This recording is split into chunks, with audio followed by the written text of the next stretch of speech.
एक अनाथ लड़का अभिनव, जिसकी औकात एक झोपड़ा खरीदने की नहीं थी, क्यों उसके सामने शहर का सबसे बड़ा डॉन दिग्पाल भाई हाथ जोड़े खड़ा था। एक मामूली डिलीवरी बॉय अभिनव की ऐसी चमकी किस्मत कि वो रातों रात बन गया द माफिया किंग। लेकिन इस राज से था उसका पूरा परिवार अनजान। इस जिम्मेदारी को निभाने के लिए उसे छुपानी पड़ रही थी अपनी पहचान। आप उन चुनिंदा लोगों में से हैं जिन्हें ये कहानी मुफ्त में सुनने मिल रही है, तो ये मौका हाथ से न गवाएं।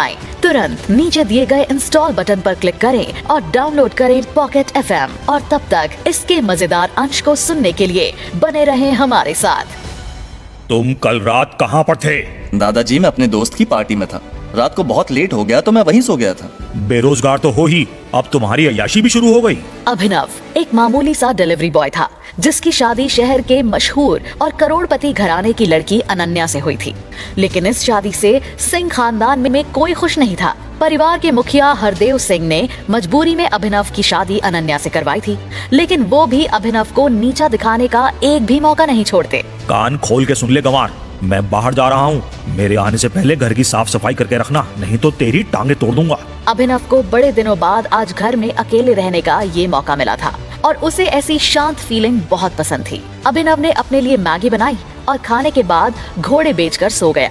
जब शाम को अनन्या घर आई, तब अभिनव के बिखरे हुए बाल और सिलवटे पड़े कपड़े देखकर तुरंत ही उसने अभिनव से पूछा, तुम वापस कब आए? क्या तुम पूरे दिन से घर में सो रहे हो? अरे नहीं, मैं तो दोपहर में आया। वैसे क्या तुम्हें आज तुम्हारे भाई का कॉल आया? पानी का गिलास लेकर अभिनव अनन्या की तरफ बढ़ा, जो सोफे पर बैठी थी। अनन्या ने कंफ्यूज्ड नजरों से अभिनव की ओर देखते हुए कहा, नहीं तो वो मुझे क्यों कॉल करेगा? ये सुनकर अभिनव अचानक से हिल गया और मन ही मन सोचने लगा।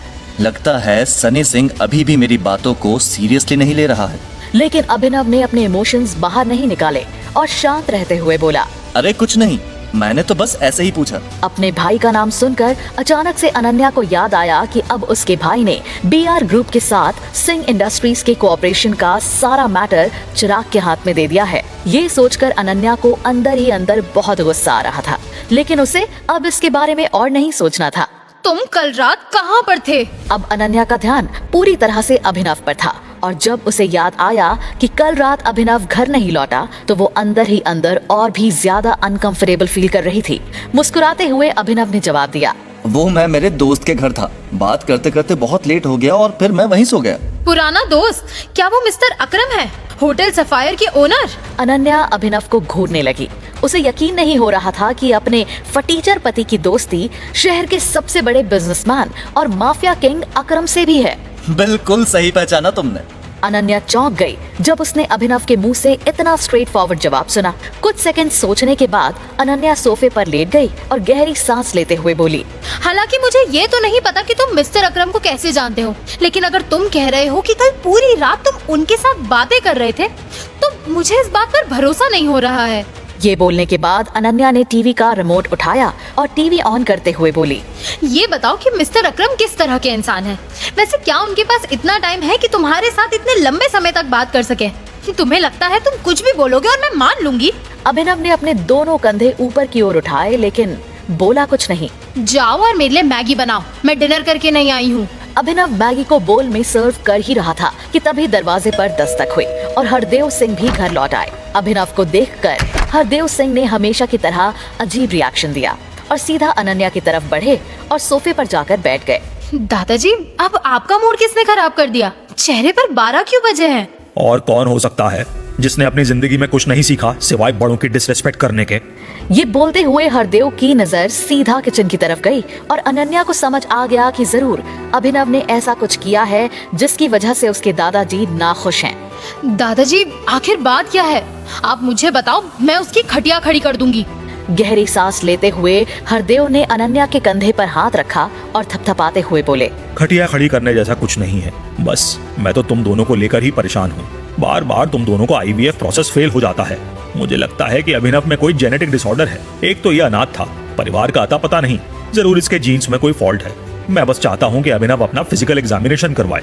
ये बोलते हुए हरदेव का ध्यान किचन की तरफ गया और फिर वो अभिनव को सुनाई दे इस आवाज में बोले, मैं तो तुम दोनों का ही अच्छा चाहता हूँ। ओह दादाजी, आप कितने स्वीट हो। लेकिन प्लीज क्या कुछ समय के लिए आप इस मैटर को साइड रख सकते हैं? मेरे सर पर वैसे ही काम का बहुत लोड है। अभी अभी मेरी कंपनी फाइनेंशियल क्राइसिस से बाहर आई है। मुझे मेरी कंपनी पर ज्यादा ध्यान देना चाहिए, ना कि बच्चे पर। जब अनन्या को पता चला कि यहाँ बात उसके टेस्ट ट्यूब बेबी को लेकर हो रही है, तो उसने भी मैटर पर इतना ध्यान नहीं दिया और बात दबाने की कोशिश की। तुम चाहती हो कि मैं इस मैटर को साइड में रख दूं? तुम्हें पता है ना कि तुम्हारी शादी को 2 साल से ज्यादा का समय हो गया है और 3 से 4 बार तुम्हारा आईवीएफ प्रोसेस फेल हुआ है। उसके बाद भी तुम जल्दी में नहीं हो। लोगों को जवाब मुझे देने पड़ते हैं, लोगों के ताने मुझे सुनने पड़ते हैं। उसका क्या? ऐसा है तो तुम ही लोगों को जवाब क्यों नहीं दे दिया करती? दादाजी प्लीज अब बस भी करो। इस टॉपिक पर मुझे अभी बात नहीं करनी है।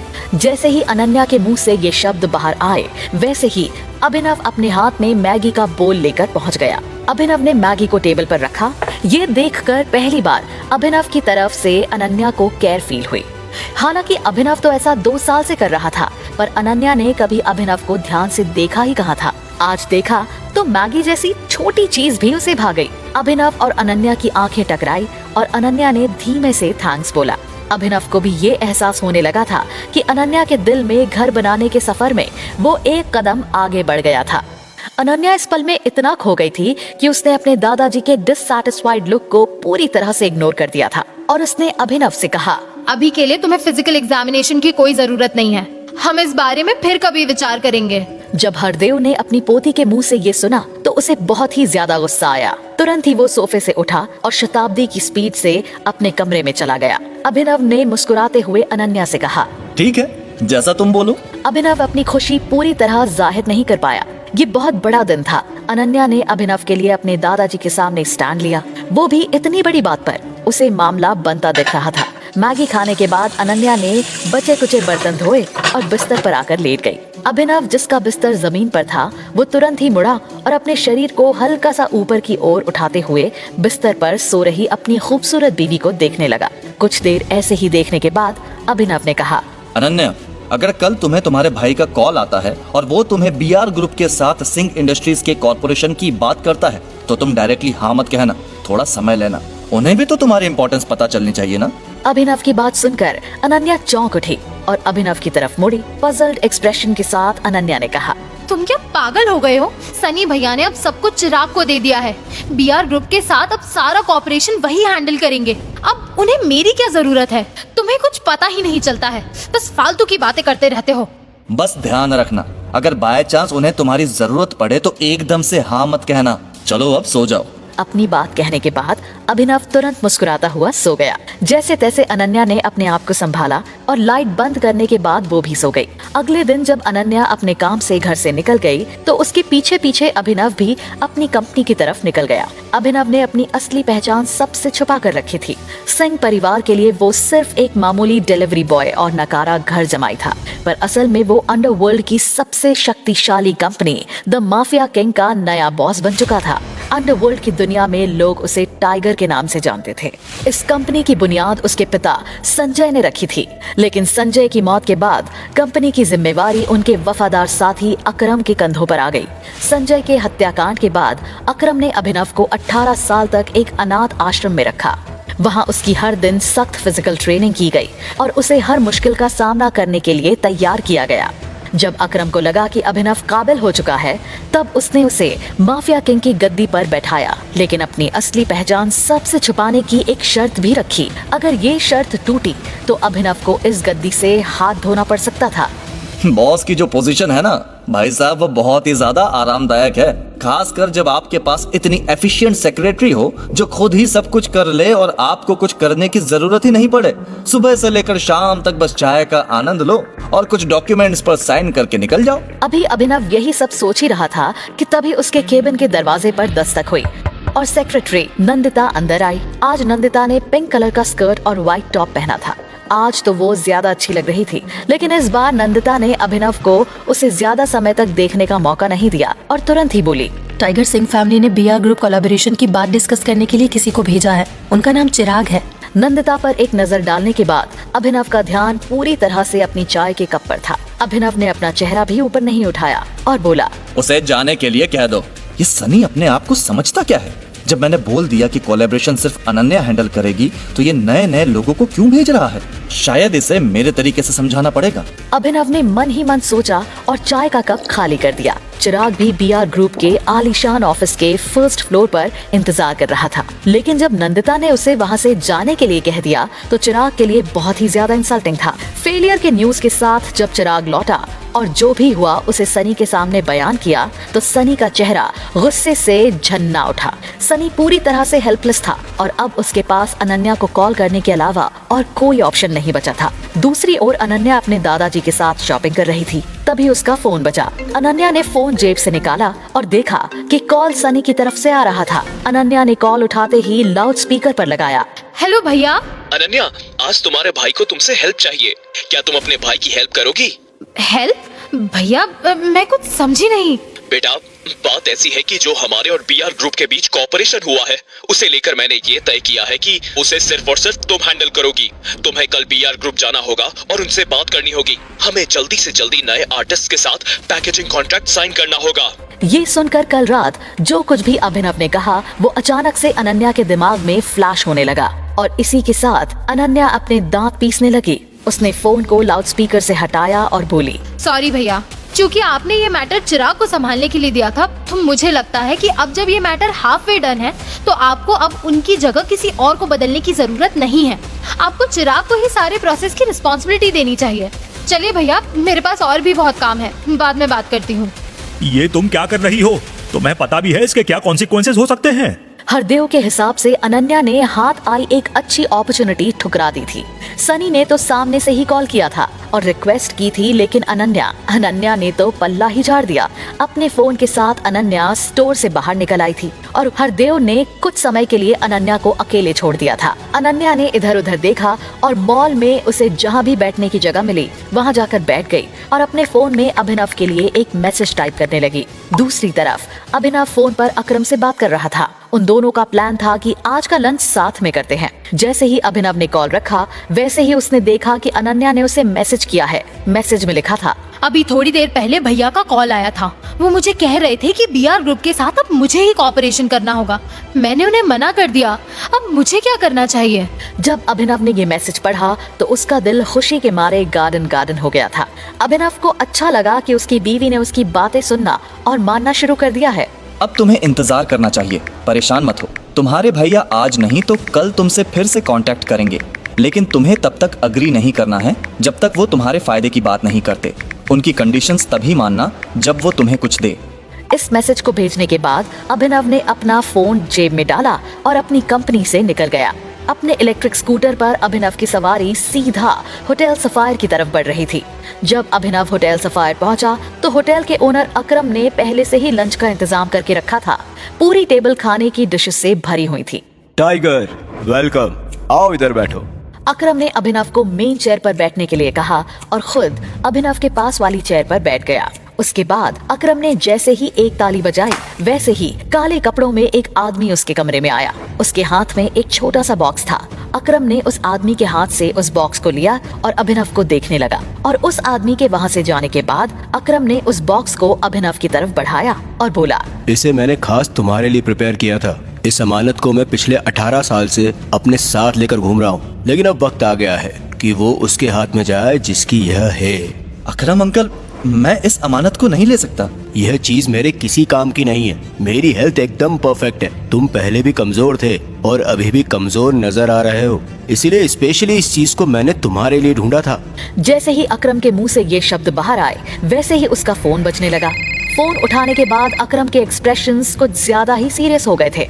कॉल रखने के बाद अकरम ने अभिनव से कहा, माफ करना टाइगर, मुझे लगता है कि आज का लंच तुम्हें अकेले ही करना पड़ेगा। कुछ जरूरी काम आ गया है और उसे सेटल करना है। इस गिफ्ट को एक्सेप्ट करना। इसे मेरी तरफ से तुम्हारे बर्थडे का एडवांस गिफ्ट समझो। मैं समझ गया, जल्दी जाइए और अपना काम खत्म कीजिए। मैं इसे एक्सेप्ट करता हूँ और एडवांस में थैंक यू। ठीक है टाइगर, जल्द ही साथ में लंच करते हैं। ये बोलते हुए अकरम उस कमरे से निकल गया। अभिनव की नजर उस छोटे से बॉक्स पर ही अटकी हुई थी। हल्की मुस्कान के साथ उसने उस बॉक्स को उठाया और अपनी जेब में डाल दिया। पता नहीं अकरम अंकल को अचानक से क्या काम आ गया। उम्मीद करता हूँ कि छोटा सा मैटर हो और अकरम अंकल उसे आसानी से सॉल्व कर ले। अपना लंच खत्म करने के बाद अभिनव अपनी इलेक्ट्रिक स्कूटर पर सीधा घर की तरफ निकल पड़ा। घर पहुंचने के बाद जैसे ही उसने उस बॉक्स को खोला वैसे ही उसमें एक अलग तरह की खुशबू आने लगी। उस खुशबू को सूंघकर अभिनव का दिमाग हिल गया था। उसकी स्मेल उसे काफी लुभावनी लग रही थी। उस बॉक्स में एक कैप्सूल थी। उसे देखकर अभिनव के मन में कई तरह के सवाल नाचने लगे थे। क्या है ये? क्या ये कुछ दवाई है? क्या इसे खाने के बाद शरीर में ताकत आ जाएगी? लेकिन ये तो किसी जड़ी बूटी वाली पिल की तरह दिख रहा है, जैसे टीवी में दिखाते हैं। कहीं ऐसा तो नहीं कि किसी ने अकरम अंकल को उल्लू बनाया हो? अभिनव ने तय किया कि वो उस दवाई को लेगा। उसने जैसे ही उस पिल को अपने मुंह में रखा उसे पानी की जरूरत ही नहीं पड़ी। वो कैप्सूल तुरंत ही मेल्ट हो गई और उसके गले से नीचे उतर गई। वो एकाएक चौंक गया। उसे डर भी लग रहा था और साथ ही अब रिग्रेट भी हो रहा था कि उसने ये पिल क्यों ली। हालांकि अकरम उसे किसी भी तरह का नुकसान नहीं पहुंचाएगा, लेकिन फिर भी अभिनव को लग रहा था कि उस पिल में कुछ तो गड़बड़ है। बिना सोचे समझे उसने ये पिल ले तो ली, लेकिन कहीं अब अभिनव मर तो नहीं जाएगा। अभी वो इस बारे में सोच ही रहा था कि उसे उल्टी करके उस पिल को बाहर निकाल देना चाहिए कि तभी अचानक उसे अपने पेट में एक तेज दर्द का एहसास हुआ। कुछ ही सेकंड्स में उसका पूरा शरीर कांपने लगा और देखते ही देखते अभिनव बेहोश हो गया। जब उसकी आंखें खुली तो लगभग रात हो गई थी। ये बदबू कहाँ से आ रही है? अभिनव ने आंख खोली ही थी कि तभी अचानक से उसे तेज बदबू आने लगी। इस समय उसका शरीर एक अजीब पीली चिपकू लिक्विड से भरा हुआ था। उसके कपड़े पूरे गीले हो गए थे और उनमें से बदबू आ रही थी। वो काफी डिस्गस्टिंग लग रहा था। ओह गॉड, ये क्या है? अभिनव के पास सोचने का बिल्कुल टाइम नहीं था। वो शावर लेने के लिए बाथरूम चला गया। अपने शरीर को अच्छे से साफ करने में उसे करीब 1 घंटा लगा। नए कपड़े पहनकर वो बाथरूम से बाहर आया। बाहर आने के बाद उसने घर की सफाई की। बेहोश होने के बाद जिस जगह पर वो गिरा था उस जगह पर येलोइश कलर का लिक्विड जम गया था। वहाँ से और भी ज्यादा बदबू आ रही थी और उसे साफ करने में अभिनव को और आधा घंटा लगा। किसी ने अकरम अंकल को बेवकूफ बनाया है। ताकत वाकत छोड़ो, इस दवाई ने तो मुझे और दर्द दिया है। ऊपर से साली ये बदबू। मुझे तो ये भी नहीं पता कि इस दवाई के और कितने साइड इफेक्ट्स हैं। जैसे ही कमरे की सफाई हुई वैसे ही अनन्या और हरदेव घर आ गए। अभिनव, क्या तुमने खाना बनाया? वो दरअसल मुझे कुछ काम था इसीलिए खाना नहीं बना पाया। क्यों ना हम बाहर खाना खाने चले? पहले तो ऐसे बहाने कभी सुनने को नहीं मिलते थे। रोज घर पे रहते हो, काम कुछ है नहीं करने को, लेकिन आजकल साहबजादे कुछ ज्यादा ही बिजी नहीं रहने लगे हैं। ये बोलते हुए हरदेव ने अभिनव को देखा और उसके चेहरे पर फेक स्माइल आई। अनन्या को भी अभिनव की बात कुछ हजम नहीं हुई, लेकिन अभी कुछ दिनों से अभिनव का बदला रूप देखकर अनन्या अभिनव के ऊपर चढ़ नहीं सकती थी। इसीलिए अनन्या ने कहा, कोइंसिडेंटली मैं भी कुछ दिनों से सोच ही रही थी कि हमें बाहर खाना खाने चलना चाहिए। तो फिर ठीक है, थोड़ी देर बाद हम सब डिनर करने बाहर जा रहे हैं। अनन्या की इस हरकत से अभिनव को समझ आ गया था कि वो उसकी मदद कर रही है। अभिनव का दिल गार्डन हो गया। उसने अनन्या का सारा सामान उठाया और उसके पीछे पीछे कमरे की तरफ चलता बना। अभिनव, ये सब क्या है? रिस्पॉन्सिबिलिटी भी कोई चीज होती है ना? तुम हमेशा खाना बनाते हो, लेकिन आजकल क्या हो गया है? आलस मत किया करो वरना खाना नहीं बना पाओगे, और रोज रोज एक्सक्यूजेस देना बंद करो। ठीक है।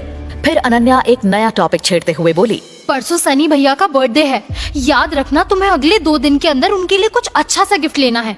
सस्ता सामान नहीं देना है, इसलिए खरीदने से पहले 1000 बार सोचना, वरना हमेशा की तरह इस बार भी मुझे एम्बैरेस होना पड़ेगा। रंगरेज रेस्टोरेंट। सनी सिंह के जन्मदिन वाला दिन अभिनव, अनन्या, हरदेव सभी वेन्यू पर अलग अलग पहुंचने वाले थे, क्योंकि सभी को सनी के लिए तोहफे लेने थे। अनन्या और हरदेव तो समय पर पहुंच गए, लेकिन अभिनव अभी तक नहीं आया था और अनन्या उसी का इंतजार कर रही थी। अभिनव ने अनन्या से प्रॉमिस किया था कि इस बार वो जो भी गिफ्ट देगा वो सबसे हटके होगा, लेकिन उसके बाद भी अनन्या के दिल में एक खलबली मची हुई थी। जब अनन्या ने देखा कि अभिनव एक ऑर्डिनरी लकड़ी का बॉक्स हाथ में लेकर वहाँ पहुँच गया है तो उसके चेहरे पर 12 बज गए।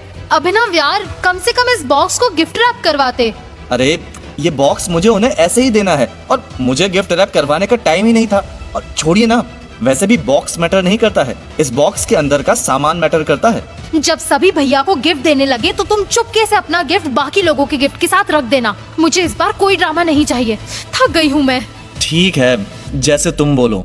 सनी सिंह का वफादार दोस्त चिराग ये सब देख रहा था और अभिनव को जलील करने के लिए ये सुनहरा मौका हाथ से ना चले जाए, इसीलिए वो अभिनव के पास आकर खड़े हो गया और कहने लगा, अरे ये फटीचर भी यहाँ आ गया। चिराग, अभिनव मेरा पति है, खबरदार अगर तुमने उसे नीचा दिखाया तो। अनन्या, मैं तुम्हें हर्ट नहीं करना चाहता। अब इसकी शादी तुम जैसी एक करोड़पति लड़की से हुई है। आखिर कब ये भिखारियों जैसा रहना बंद करेगा? तुम तुम्हारे काम से काम रखो, मैं यहाँ कोई सीन क्रिएट नहीं करना चाहता। अचानक से चिराग भड़क उठा और अभिनव को उंगली दिखाते हुए बोला, तेरी इतनी हिम्मत, तुम अपने आप को समझते क्या हो? साले मामूली सा डिलीवरी बॉय था, अनन्या से शादी हुई तो उड़ने लगा, भिखारी कहीं का। इससे कोई फर्क नहीं पड़ता कि मैं कितना ही यूजलेस क्यों ना हूँ, लेकिन तुझसे तो बेटर ही हूँ, जिसे बीआर ग्रुप ने कचरा समझकर अपने ऑफिस से बाहर निकाल दिया। साले कमीने! ये बोलते हुए चिराग अभिनव की तरफ तेजी से बढ़ने लगा। इस सीन को देखकर सिंह खानदान के कई लोगों ने अपनी आंखें बंद कर ली। मामला कुछ ज्यादा ही गर्म हो गया था। चिराग की बॉडी बहुत ही मस्कुलर थी। शहर के बड़े बड़े गुंडों के साथ में भी उसका अच्छा खासा उठना बैठना था। अभिनव तो उसके सामने उड़न खटोला है, एक पंच में पता नहीं कहां से कहां जाएगा। लेकिन उसके बाद भी उसने चिराग से पंगा ले लिया था और ये देखकर सिंह खानदान के लोग फुसफुसाने लगे थे। हो गया कल्याण, आज की रात अभिनव के लिए अच्छी नहीं जाने वाली है। ऐसा ही होना चाहिए उसके साथ। उसे खुद को नहीं पता कि वो कौन है और उसकी हिम्मत कैसे हुई चिराग से बदतमीजी करने की। सिंह खानदान के लोग धीमी आवाज में ये सारा डिस्कशन तो कर रहे थे, लेकिन किसी ने भी चिराग को रोकने का इनिशिएटिव नहीं लिया था। सभी अभिनव को मार खाता हुआ देखना चाहते थे। अभिनव अपनी जगह पर खड़ा था और उसकी बॉडी लैंग्वेज में भी कोई चेंजेस नहीं आए थे। उसके चेहरे पर डर दिखाई ही नहीं दे रहा था। जैसे ही चिराग ने मुक्का मारने के लिए अपना हाथ अभिनव की ओर बढ़ाया, वैसे ही अभिनव ने तुरंत ही उसका हाथ पकड़ लिया और कड़क अंदाज में बोला, क्या तू अभी भी मुझे मारना चाहता है? कुत्ते कमीने, मैं तेरा खून पी जाऊंगा। जैसे ही चिराग के मुंह से शोले फिल्म का ये पुराना डायलॉग बाहर आया, वैसे ही अभिनव ने उसकी रिस्ट को हल्का सा ट्विस्ट किया। सभी के कानों में सबसे पहले एक क्रिस्प साउंड सुनाई दी। उसके बाद चिराग के मुंह से आवाज निकली, मानो अभिनव ने मुर्गे को हलाल कर दिया हो। मुझसे बहुत नफरत है ना, मुझसे घिन आती है। जब मेरा हाथ लगेगा ना, तब बदबू आएगी। ये बोलते हुए अभिनव ने चिराग की छाती पर एक जोरदार मुक्का जड़ा और अभिनव हवा में उड़ते हुए कुछ मीटर दूर जा गिरा। ये देखकर अभिनव खुद चौंक गया था। इतनी ताकत अचानक उसमें कैसे आई? क्या ये अकरम से मिली कैप्सूल का काम था? What the? ये अभी क्या हुआ? इसके जैसा यूजलेस इंसान ये सब कैसे कर सकता है? इस पतलू में इतनी हिम्मत कहाँ से आई? इसका डर कहाँ गया? दूसरी तरफ चिराग दर्द से छटपटाते हुए जमीन पर पड़ा था। उसी समय अनन्या के दादाजी हरदेव अभिनव की ओर बढ़े और उन्होंने अभिनव के चेहरे पर एक जोरदार तमाचा जड़ दिया। अचानक हुए इस हमले से अभिनव संभल नहीं पाया और लड़खड़ाते हुए उसने 2 कदम पीछे की तरफ रखे। तुम अपने आप को समझते क्या हो? आज सनी का जन्मदिन है, खुशी वाला दिन है, और तुम्हारी ये हिम्मत कि तुम आज के दिन यहाँ तमाशा खड़ा कर रहे हो। अभिनव भी हरदेव को गुस्से से घूरे जा रहा था। दूसरी ओर बहुत सारे लोगों की मदद से चिराग धीरे से जमीन से उठा और बोला, अगर मैंने तुझे जान से नहीं मारा तो मेरा नाम भी चिराग ओबरॉय नहीं। ये बोलते हुए चिराग ने अपना फोन बाहर निकाला और एक नंबर डायल किया। जहाँ सभी लोग अभिनव को देख रहे थे, वहीं अभिनव अपनी जगह पर खड़ा रहकर हरदेव को देख रहा था। जब हरदेव ने नोटिस किया कि अभिनव लगातार उसे ही देख रहा है, तो उसे बहुत डर लगने लगा था। अनन्या और मेरी शादी को 2 साल हो गए हैं। आपको मेरी तरफ से कोई कंट्रीब्यूशन दिखाई नहीं दी है। आपने हमेशा मुझे नीचा दिखाया है। इस थप्पड़ को मैं हमेशा याद रखूंगा। जिस कुत्ते को आपने 2 साल तक पाला, वो जा रहा है, लेकिन इस बार सुनकर नहीं, काट कर जा रहा है। और अगर तुम चाहते हो कि मैं वापस तुम्हारे परिवार में आऊं, तो सनी सिंह को मेरे सामने गिरकर माफी मांगनी होगी, अपनी नाक रगड़नी होगी। अनन्या की नजरें अभिनव पर ही टिकी हुई थी। अभिनव के ऐसे बर्ताव को देखकर उसने महसूस किया कि वो पूरी तरह से बदल गया है, बिल्कुल एक अजनबी की तरह। दूसरी तरफ अभिनव की बात सुनकर वहाँ मौजूद सभी लोग एकदम शॉक्ड रह गए थे। किसी ने भी नहीं सोचा था कि अभिनव जैसा कचरा अपने मुंह से ऐसे शब्द का इस्तेमाल करेगा। रोको उसे जाने मत दो। जब चिराग ने देखा कि किसी ने भी उसकी बात नहीं सुनी है, तो जैसे तैसे वो अभिनव की तरफ भागा और उसका कॉलर पकड़ते हुए बोला, तुम्हें यहाँ से जाने के लिए किसने कहा? क्या तुम्हें सुनाई नहीं दे रहा? मैंने क्या कहा? जैसे ही चिराग ने अपनी बात खत्म की, वैसे ही रंगरेज रेस्टोरेंट के सामने ब्लैक कलर की 10 स्कॉर्पियोज आकर रुकी। चूँकि आज की ये पार्टी ओपन बैंक्वेट में हो रही थी, इसीलिए सभी इस फिल्मी नजारे को आसानी से अपनी आंखों में कैद कर सकते थे। देखते ही देखते 30 से भी ज्यादा लोग उन गाड़ियों से बाहर आए, जिनके हाथों में स्टिक्स और चाकू थे। दिग्पाल भाई, फाइनली आप आ गए। उस आदमी ने अपना सर हिलाया और चाकू को हवा में लहराते हुए बोला, बोल चिराग, क्या मसला है? कौन सी गंदगी साफ करनी है? दिग्पाल भाई, यही है वो कचरा। चिराग ने तुरंत ही अभिनव की ओर पॉइंट करते हुए कहा, तो तुम हो जिसने मेरे भाई को मारा। क्या तुम्हें पता नहीं कि वो मेरा दोस्त है? एक कुत्ता जिसे पूरे दिन भौंकना आता है, क्या उसे सबक सिखाना जरूरी नहीं है? बच्चे जवान हो, खून गर्म है, समझ आता है। लेकिन क्या तुम्हें पता है कि आज तक किसी ने मुझसे इस तरह से बात नहीं की है? मुझे कोई फर्क नहीं पड़ता कि दूसरे लोग आपसे किस तरह बात करते हैं, लेकिन अगर आपने मुझसे इस तरह बात की तो आपको बहुत रिग्रेट होगा। अभिनव की नजर एक बार भी उस चाकू पर नहीं गई थी जो दिग्पाल भाई ने उसके कंधे पर टिका रखा था।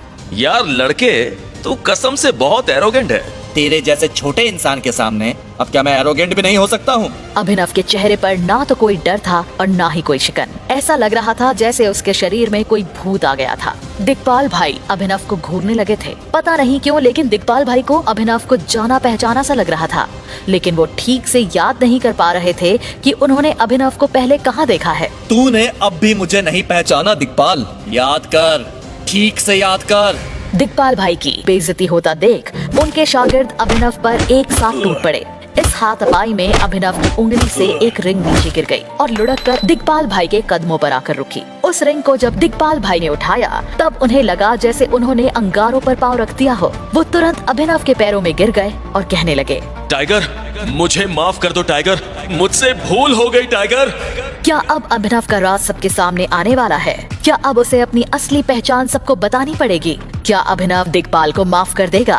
क्या होगा जब चिराग को अभिनव की असलियत पता चलेगी? आखिर बीआर ग्रुप से अभिनव का क्या ताल्लुक है? क्या अकरम की दी हुई पिल का कोई साइड इफेक्ट होगा? इन सभी राजों पर से आप बस एक क्लिक की दूरी पर हैं, तो तुरंत नीचे दिए इंस्टॉल बटन पर क्लिक करें और डाउनलोड करें पॉकेट FM और मुफ्त में सुनिए ये ब्लॉकबस्टर कहानी the return of tiger only on pocket FM।